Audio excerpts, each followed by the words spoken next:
I'm being honest, Excel has more chart types than any of us will likely ever need. But there's one chart type in particular that it doesn't have that many of us could actually use. I'm Enrique Ruiz from Maven Analytics, and today I'm going to show you the easiest method for creating an actual versus target chart in Excel. And we'll be doing a basic, intermediate, and slightly more advanced version. So let's get started.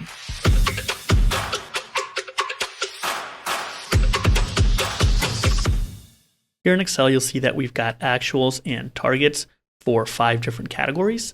So let's go ahead and plot these on a column chart. I'm going to select the data, go to Insert, and let's add a 2D column. Now this is typically how you'd see actuals and targets represented in a chart. It's not bad. It's easy enough to make comparisons between the two columns, but it's not as easy to tell which is the actual and which is the target. So let's fix that. What I'm going to do is actually select the series for the target, right-click, and go to Change the Series Chart Type. And what we want is to actually change it from a clustered column to a scatter plot. Now, by default, Excel is going to add this to a secondary axis. We don't want that, so let's just uncheck this option, press OK, and now you'll see that we have these dots representing the targets. So we're one step closer. We don't exactly want this. We actually want target lines. Let me show you exactly how to do that. Before I do that, let me just quickly format these columns. I'm going to right-click, format the data series. I'm going to reduce the gap width to something like an 80%. So we have these nice wide bars that are actually wider than the space between them. And maybe we want to change the color, not the border, to a lighter blue here. So now we can clearly see how we're performing against a target, but again, we want these to be target lines, not dots. Now what you'll see most people do is actually go ahead and format this series, and what they'll do is actually change the marker type from a built-in circle to a built-in line. But as I do that, you'll notice that the line is actually quite small. You can increase the size, but it's actually going to make it a lot wider as well. It's not what we want. We don't want a thick line. We want a nice thin line that covers the width of the bar.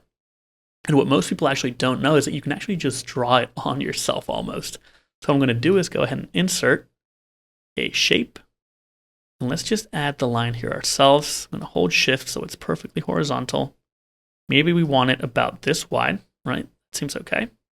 It's going to move it over here. I'm going to give it whatever format I want. Maybe we want this to be nice and dark.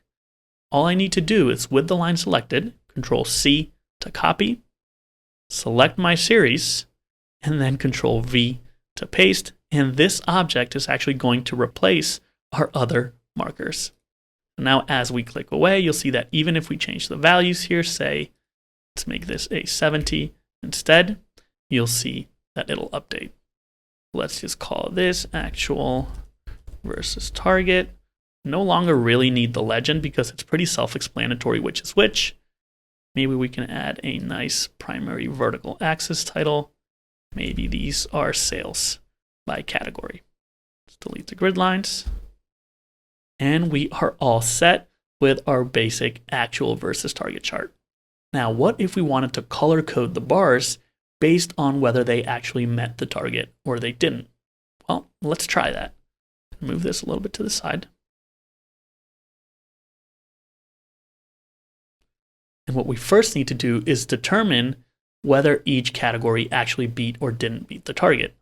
So let's say above and below. I'm going to create 2 new columns.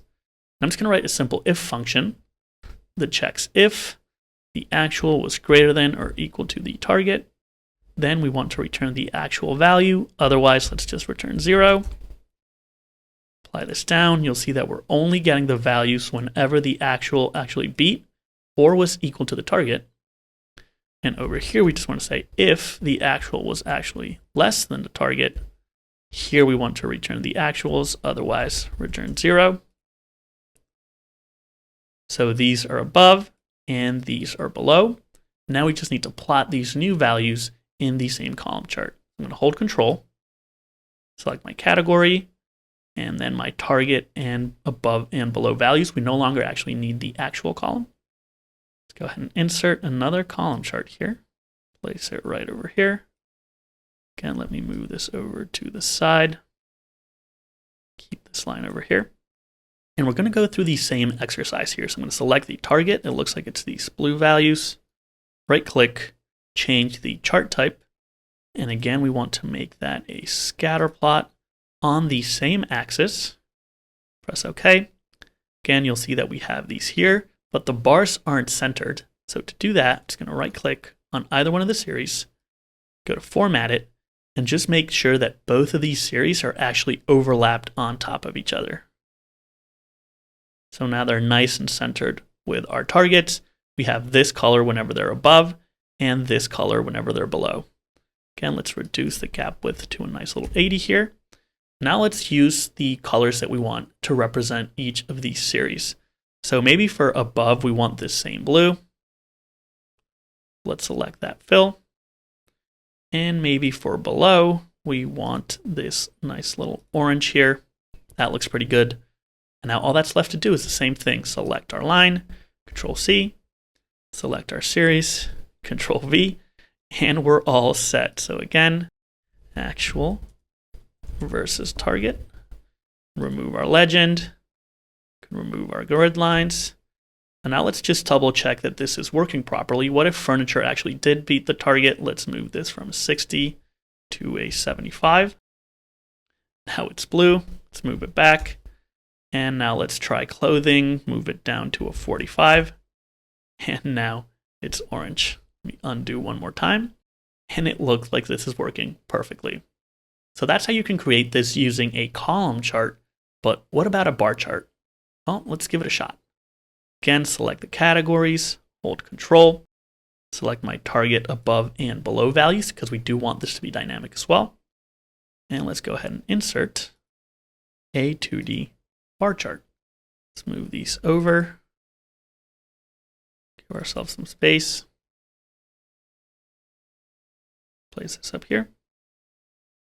And again, same process. I'm going to select the target, still these blue columns, right click, change the series chart type. And again, we're going to change it to a scatter plot. Now, as I do that, you'll notice that it actually won't let me remove it from the secondary axis this time.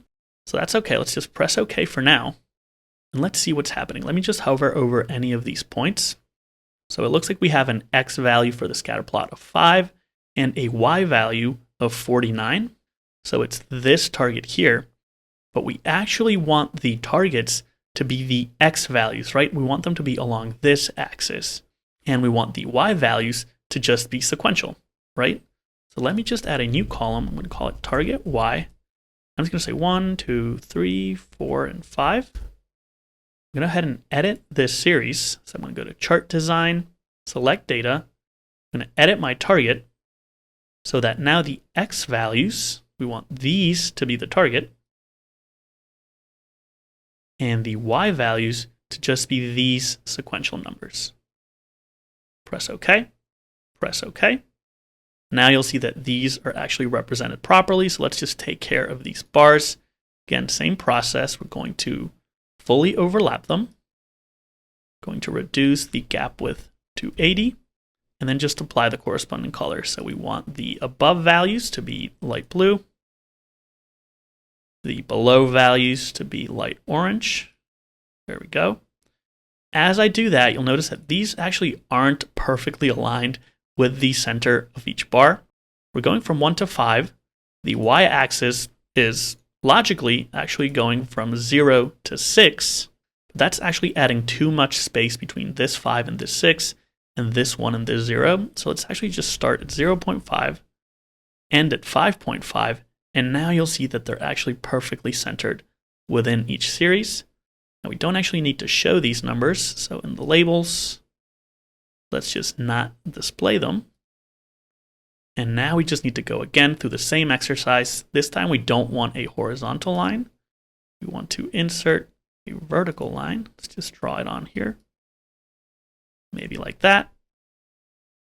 Again, maybe we want this dark color. Control C, like here, Control V, and we are all set. Again, same exercise, actual versus target. Don't need this legend, don't need the grid lines. Let's add another primary vertical axis title, for the sales.